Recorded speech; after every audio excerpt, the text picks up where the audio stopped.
যে একতায় জুলাই গণঅভ্যুত্থান হয়েছিল সেই একতার অবমাননার আশঙ্কায় বৈষম্য বিরোধী ছাত্র আন্দোলনকে এককভাবে জুলাই ঘোষণাপত্র দিতে বারণ করা হয়েছিল।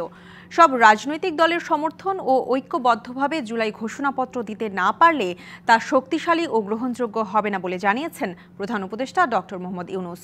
ফরেন সার্ভিস একাডেমিতে রাজনৈতিক দলগুলোর সঙ্গে বৈঠকে কথা বলেন তিনি।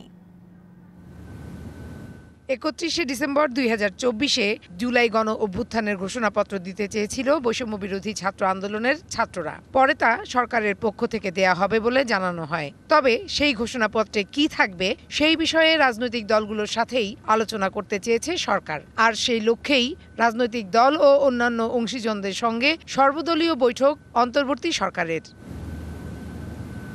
বৃহস্পতিবার বিকাল ৪টায় রাজধানীর ফরেন সার্ভিস একাডেমিতে এই বৈঠকের সভাপতি প্রধান উপদেষ্টা ডক্টর মোহাম্মদ ইউনূস, সাথে ছিলেন আরও ৪ উপদেষ্টা। শুরুতেই প্রধান উপদেষ্টা সকল দলকে ঐক্যবদ্ধ থাকার আহ্বান জানিয়ে জুলাই ঘোষণাপত্র প্রণয়নের প্রেক্ষাপট তুলে ধরেন।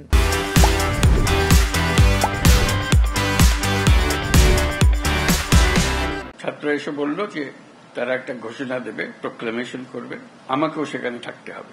এই যে তোমরা যদি করতে চাও সবাইকে নিয়ে করতে হবে, এটা না করলে এটা ঠিক হবে না। যে একতা দিয়ে তোমরা ৫ই জুলাই সৃষ্টি করেছিলে সেটার অবমাননা হবে। বলেন একসাথে থাকলেই ৫ই আগস্টের শক্তি ও লক্ষ্য অক্ষুণ্ণ থাকবে। তবে সব রাজনৈতিক দলের সমর্থন না থাকলে জুলাই ঘোষণাপত্র গ্রহণযোগ্য হবে না বলেও মন্তব্য তার। একতাতেই আমাদের জন্ম, একতাতেই আমাদের শক্তি। যে লক্ষ্য নিয়ে, যে উদ্দেশ্য নিয়ে এই সরকার প্রতিষ্ঠিত হয়েছে সেই সরকার রিজুবিনেটেড হয়। আমরা একতাবদ্ধভাবে আছি এবং কিভাবে সেই একতাকে মানুষের সামনে প্রকাশ করব, এই ৫ই অগাস্টকে রিক্রিয়েট করব, সেটি এখন আলাপের বিষয়বস্তু হবে। সবার সাথে আলোচনা করে নেওয়া সিদ্ধান্তই মানুষের সামনে প্রকাশ করা হবে বলে জানান প্রধান উপদেষ্টা। যতদিন অন্তর্বর্তী সরকার থাকবে ততদিন সবাই ঐক্যবদ্ধ থাকবে বলেও আশা প্রকাশ করেন ডক্টর ইউনূস। যখন আবার সবাই একসঙ্গে হন আপনারা মনের মধ্যে সাহস আছে। Farhana Juthi, DBC news, Dhaka.